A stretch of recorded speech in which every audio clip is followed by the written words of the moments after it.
Certified Educator dari IGI Sumut ya Bapak Ibu ya. Saya coba share screen dari laptop, semoga bisa.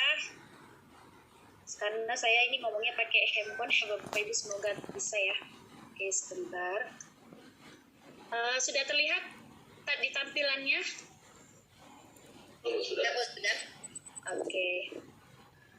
Baik, ada pun ya para fasilitator IGI yang sekaligus sebagai GCT ya Bapak Ibu ya.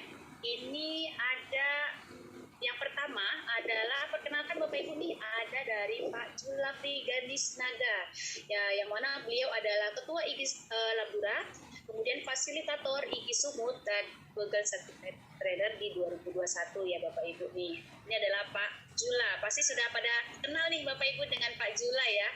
Kemudian yang kedua, pemateri kedua kita itu ada Bu Leni Nur Cahaya Purba dari SD 17310 ya Bapak Ibu. Beliau adalah fasilitator IGI Sumut, kemudian asesor program guru penggerak, kuisis super trainer dan Google Certified Educator di 2021. Kemudian yang ketiga, pemateri ketiga kita adalah Oke, nah ini dia, ada Ibu Dewi Setiawati dari SMP Negeri 4 Kabanjahe. Beliau fasilitator IGI Sumut, kemudian Quality Control Kopi Aski Karo, kemudian GCE level 2 di tahun 2021 dan calon guru penggerak kata 4 di Kabupaten Karo. Ini ya. Kemudian yang ada Bu Gus Ponali Esos SMA Negeri 1 Mandoge ya, beliau Ketua MGMP Sosiologi Asahan, kemudian fasilitator IGI Sumut dan trainer Microsoft 365 serta kuisis super trainer Bapak Ibu. Kalau Bapak Ibu sering nih, beliau aktif sekali nih Bu Gusti Dewi Monalisa ya. Dan berikutnya Bapak Ibu, ini adalah teman satu sekolah saya Bapak Ibu, yaitu Ibu Nofrini MPD dari SMP Negeri 3 saya tetap selesai. Beliau itu adalah sekretaris MGMP Matematika di Langkat, kemudian fasilitator IGI Sumut, kemudian Google Certified Trainer di 2021 dan kuisis super trainer ya. Dan yang terakhir Bapak Ibu, pemateri kita itu ada Pak Muhammad Aulia Rahman SPD dari SMP Negeri 3 1 Atap. Ini saya nggak tahu tadi. Kemudian dari beliau adalah Ketua MGMP Bahasa Inggris SMP Labura. Berarti Labura ya, jadi SMP Negeri 3 1 Atap di daerah Labura ya Bapak Ibu. Kemudian beliau juga fasilitator IGI Sumut dan Google Certified Trainer 2021. Nah, demikian Bapak Ibu untuk kurikulum vitae dari para GCT kita hari ini. Sangat keren-keren sekali ya Bapak Ibu, apalagi hari ini mereka-mereka tuh pada mau berbagi nih tentang apa sih itu webinar SSO SIM PKB dengan akun belajar tuh bagaimana, dan apalagi nih Dirjen GTK itu kan membuat surat edaran bahwa kita itu harus mengaktifkan menautkan akun belajar ID kita nih sebelum tanggal 12 Maret Bapak Ibu, ini sebentar lagi ya. Jadi Bapak Ibu yang belum, ayo segera nautkan akun belajar ID-nya di SIM PKB kita. Oke, tidak berpanjang kali Bapak Ibu, waktu untuk pemateri itu sekitar 10-15 menit.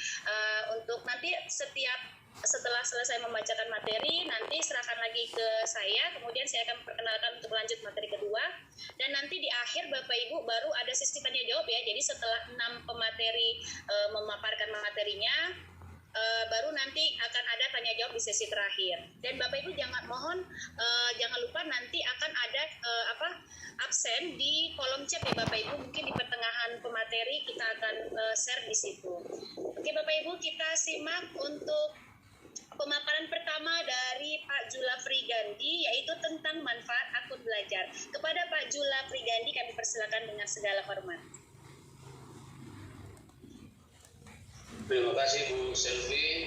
Sama-sama. Baiklah, selamat sore Bapak Ibu sekalian yang sudah hadir di ruangan ini. Hormat yang sama juga buat Bapak. Kedengaran suara saya kan Bu? Dengar Pak, terdengar. Atau ngomong saya rumahnya nggak dengar ya kan? Oke baik ya. Dan terima kasih banyak juga kepada Bapak Jamal selaku sekretaris IGI Wilayah Sumatera Utara, Ibu Maisara selaku host pada acara ini, beserta Bapak Ibu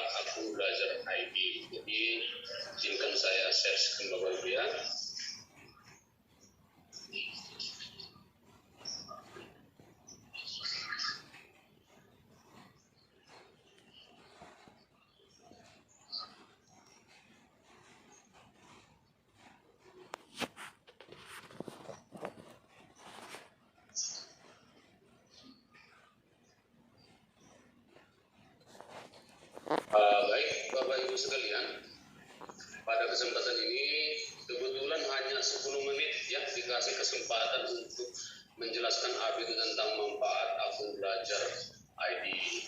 Nah, Bapak Ibu, akun belajar ini sebenarnya sudah muncul 2 tahun yang lewat, ya, 2 tahun yang lewat. Terakhir di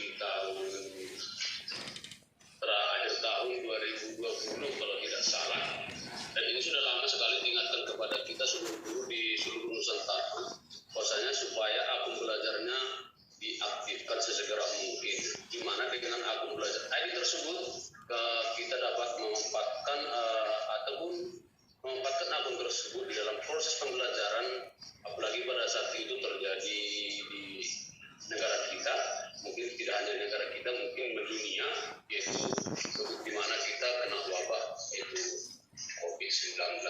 Jadi setelah diluncurkan sampai sekarang ini kalau dirata-ratakan seluruh Indonesia belum sampai 50%, masih mencapai 30%. Guru mengaktifkan akun belajar ID-nya. Nah, jadi Bapak Ibu sekarang sudah mulai gentar-gentar, sudah mulai sedikit was-was para guru. Kenapa? Karena akun tersebut akan ditautkan di dalam SIM PKB, di mana dengan tidak menautkan akun belajar ID tersebut, bisa-bisa nanti akun belajarnya tidak bisa. Jadi tidak mau tahu akun belajar ID tersebut harus segera diaktifkan di SIM PKB masing-masing. Nanti akan dijelaskan mungkin sama para penjadi untuk 15 menit ke depan. Oke, baik Bapak Ibu. Nah, Bapak Ibu, sedikit saya mau jelaskan apa itu akun pembelajaran. Jadi akun pembelajaran itu Bapak Ibu merupakan akun elektronik, ya, akun elektronik dengan domain belajar ID yang diterbitkan oleh Kementerian Pendidikan dan Kebudayaan dan dapat digunakan oleh peserta didik. Jadi tidak hanya kepada guru. Jadi peserta didik sebetulnya sudah ada kepada pendidik dan tenaga kependidikan. Siapa saja tenaga kependidikannya Bapak Ibu? Orang-orang yang terdaftar di bagian tata usaha. Itu mulai dari kepala sekolah, tata usaha, ataupun operatornya. Kalau operator umum, kan kadang ada juga guru sebagai operator merangkap jabatan. Nah, tapi yang pastinya tenaga kependidikan itulah orang-orang yang bekerja di tata usaha dalam hal administrasi. Jadi bukan hanya pendidik, peserta didik juga ada dan tenaga kependidikan juga ada. Nah, apabila Bapak Ibu memiliki kendala passwordnya lupa, sebetulnya yang di-reset ini bisa oleh tenaga kependidikannya Bapak Ibu, karena mereka otomatis akan menjadi admin. Ya, sekali lagi Bapak Ibu, orang-orang yang berada di tata usaha, mulai dari kepala sekolah, tata usaha, mereka akan otomatis menjadi admin daripada akun belajar tadi. Jadi kalau Bapak Ibu ada mengetahui passwordnya terkunci ataupun hilang atau bagaimana, silakan dilaporkan ke bagian tata usahanya yang dijadikan jadi admin belajar ID di tempat tugas Bapak Ibu sekalian. Nah, Bapak Ibu, apa saja sebetulnya manfaat akun belajar ID tersebut? Yang pertama, sebetulnya secara penyuratan nantinya Kementerian Pendidikan secara otomatis ada pembaruan terbaru akan nantinya disampaikan ke email akun belajar kita yang sudah terdaftar di Dapodi. Jadi segera Bapak Ibu juga nantinya akun belajar ID tersebut juga harus didaftarkan di Dapodi. Dan kemungkinan besar pun nantinya untuk membuka info GTK pun nanti akan dibuka melalui akun belajar kita. Jadi segera harus diaktifkan Bapak Ibu ya. Nah, yang kedua itu dalam hal penjadwalan pembelajaran itu melalui Google Calendar Bapak Ibu ya. Baru yang berikut ada Google Dokumen, di mana Google Dokumen tersebut bisa menjadi bahan kita untuk bekerja dan bisa dimanfaatkan ataupun bekerja dalam halaman yang sama secara bersama-sama.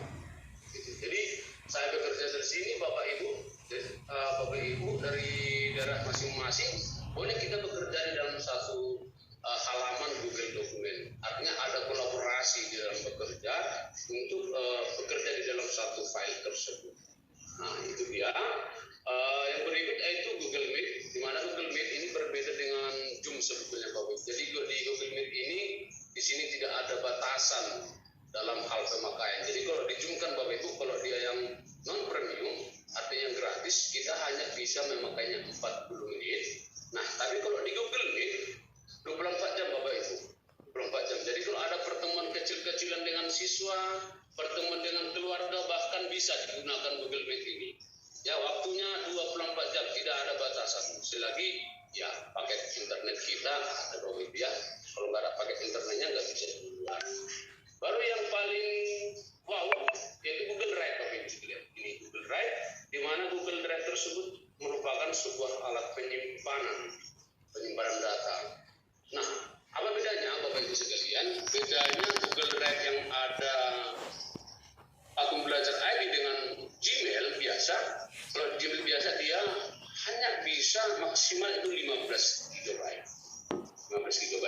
Nah, dengan menggunakan akun belajar ID, penyimpanannya tiada batas, Bapak Ibu sekalian ya. Tiada batas, bebas kita mau menyimpan apa saja.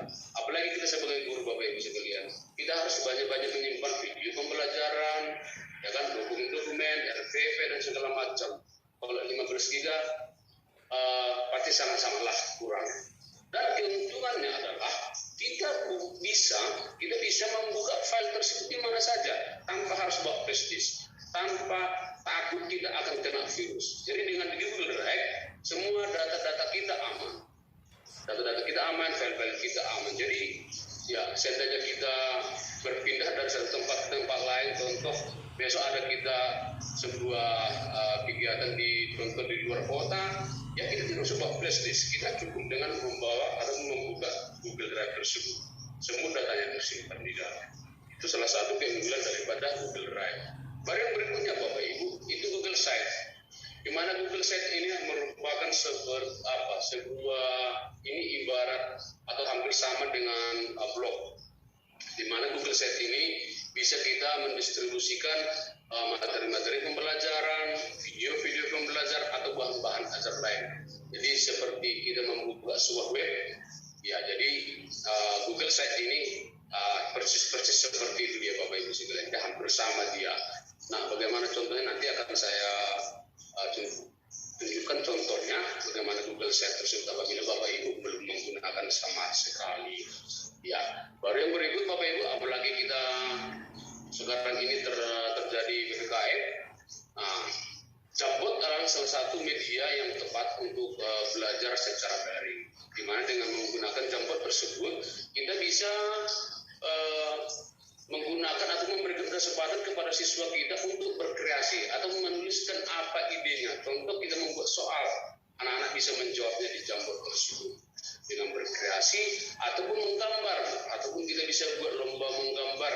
Nah, ayo contoh anak-anak sekalian di halaman 1 si Anu, si Budi, coba gambar rumah, kira-kira begitu Bapak Ibu ya. Jadi di halaman 2 siapa? Jadi mereka berkreasi di Jamboard tersebut. Mereka menunjukkan kreasi masing-masing dari rumah. Jadi artinya mereka tidak jenuh dengan pembelajaran hanya dengan membaca. Jadi Jamboard ini boleh digunakan untuk proses pembelajaran dengan jarak jauh, dengan berkolaborasi dengan siswa kita. Dan yang terakhir itu Classroom yang baru dari Bapak Ibu. Ini hampir sama. Yang tujuannya yaitu untuk mendistribusikan materi, mendistribusikan soal-soal ataupun dalam pengumpulan tugas-tugas anak-anak. Mungkin ini sudah bukan hal yang baru lagi. Nah, itulah manfaat daripada akun belajar ID tersebut melalui Google Workspace for Education. Ya. Selanjutnya Bapak Ibu.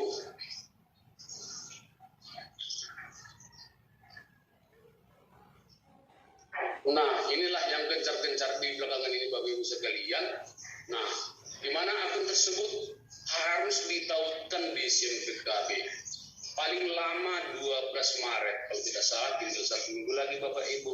Jadi ya Bapak Ibu, jangan-jangan yang di ruangan ini pun mungkin masih ada yang belum menemukan. Tapi saya yakin dengan selesai nanti acara ini, setelah nanti mungkin ada petunjuk dari para penyaji, mudah nanti ya minimal dulu yang ikut di dalam ruangan ini semua sudah menentukan supaya tidak beresiko nanti Bapak Ibu sekalian ya. Dan harapan saya juga Bapak Ibu, setelah Bapak Ibu menautkan akun belajar tersebut, di SIMPE kami masing-masing, mari kita ajak guru-guru kita di sekeliling kita untuk segera melakukannya. Apa yang terjadi kalau tidak diterapkan Bapak Ibu? Kita pun tidak tahu pasti sebetulnya apa resikonya. Apakah nanti akan terkunci otomatis, tidak bisa lagi menggunakan akun surel SIMPE KB selama ini? Kita belum tahu sebetulnya. Tapi yang pastinya kalau berita yang kita dengar akan terkunci, artinya kita akan kerepotan. Apalagi Bapak Ibu ada yang mengikuti PPG ataupun guru penggerak, semua kan bekerja melalui SIMPE KB. Karena itu silakan Bapak Ibu, akun belajar ID-nya segera ditautkan. Nanti mungkin dikasih tunjuk bagaimana cara melakukannya. Artinya apa? Begitu kita klik masuk dengan akun belajar ID, maka akan secara otomatis kita masuk ke SIMPE KB tanpa lagi memasukkan kata-kata sandi. Kalau sudah ditautkan sekian, jadi begitu Bapak Ibu ya. Baru yang terakhir, yang paling populer lagi di belakangan ini, yaitu tentang platform Merdeka Belajar. Jadi apa itu platform Merdeka Belajar? Nanti di akhir mungkin dibawakan oleh Pak Oli Rahman bagaimana cara penggunaannya, bagaimana cara loginnya, apa-apa saja menunya di dalam, nanti akan disampaikan oleh Pak Oli Rahman di akhir. Jadi karena waktu saya hanya 10 menit Bapak Ibu, saya hanya pengantar, nanti bagaimana teknisnya akan disampaikan oleh Bapak Ibu para fasilitator yang lain. Ya, saya tutup dulu, saya stop dulu Bapak Ibu. Saya akan mencoba menunjukkan salah satu contoh jambotnya Bapak Ibu ya.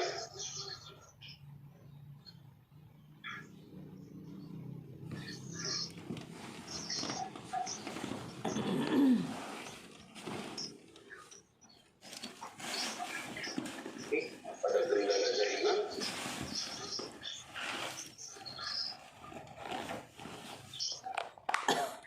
Masih blank putih ya Pak?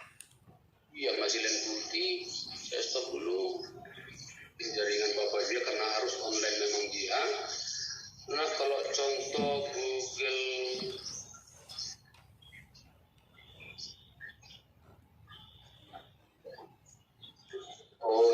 ini harus saya stop dulu. Karena nggak bisa terbuka. Oke, saya coba kasih contoh.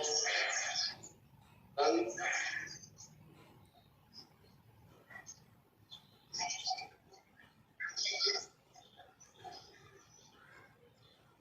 Waktu Bapak tinggal 5 menit lagi ya Pak? Oh, 5 menit lagi, masih ada waktu 5 menit lagi Pak. Oke, baik.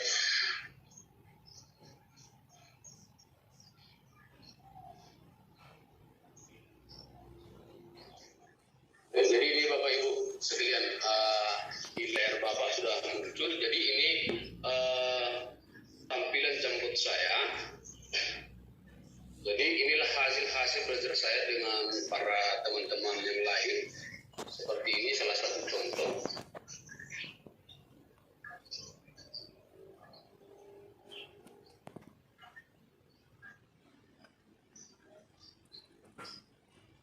Iya, jadi Bapak Ibu ini hasil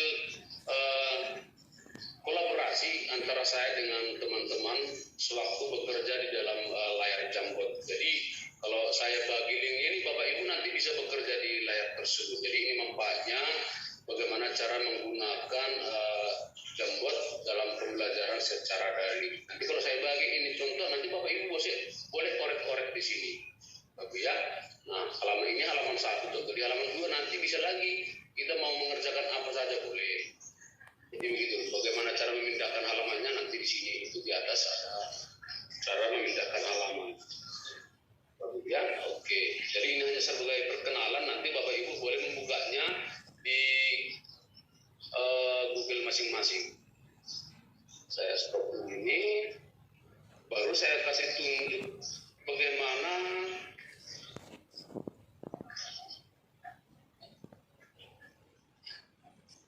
Google Sheet, tampilan Google Sheet saya punya.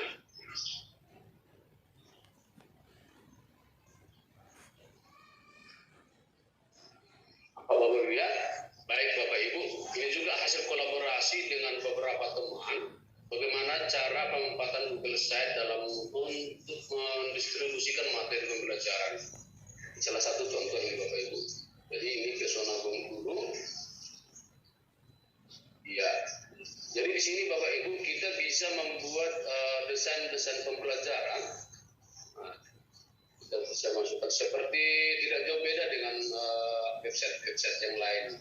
Jadi boleh kita contoh ini materinya tentang pesona wisata. Jadi boleh kita buat gambarnya, kita buat keterangannya. Nah ini nanti yang akan kita distribusikan kepada peserta didik. Jadi Bapak Ibu, kalau kita sedang proses pembelajaran baik itu secara luring, nah ini bisa kita persiapkan yang nantinya di rumah anak didik kita bisa belajar Bapak Ibu dengan memberikan linknya. Dengan kita berikannya nanti ini mereka nanti bisa belajar sebagai belajar tambahan di rumah. Jadi mereka sudah ada bahan-bahan yang akan nantinya dipelajari di rumah mereka. Jadi tidak perlu lagi banyak-banyak lagi bawa buku, membuka buku. Jadi semua sudah kita siapkan di Google Sheet kita masing-masing. Ini salah satu contoh. Ya, ini wajah baru situ Begendit Garut. Nah, sekali lagi Bapak Ibu, nah boleh kita menunjukkan sebuah YouTube. Nah, YouTube. Jadi apakah soal juga bisa ditautkan di sini Bapak Ibu? Boleh. Soal yang kita buat di Google Form, ya, betul. Tadi kurang ataupun tidak saya jelaskan tadi. Jadi ini Bu platform-platform yang bisa dimanfaatkan di Google Workspace for Education. Nah, bagaimana cara pembuatannya Bapak Ibu? Nanti akan ada waktunya. Mudah-mudahan di lain kesempatan nantinya kami dari para fasilitator IKI Sumut akan melakukan praktik cara membuat Google Site dan menggunakan ataupun seperti Google Form, Jembot atau yang lain-lain sebagainya. Jadi mudah-mudahan nanti waktu bertemu lagi dengan Bapak Ibu sekalian sehingga nanti bagaimana kemauan kita dalam Google Workspace Communication dapat kita pahami secara bersama-sama dan dapat dimanfaatkan untuk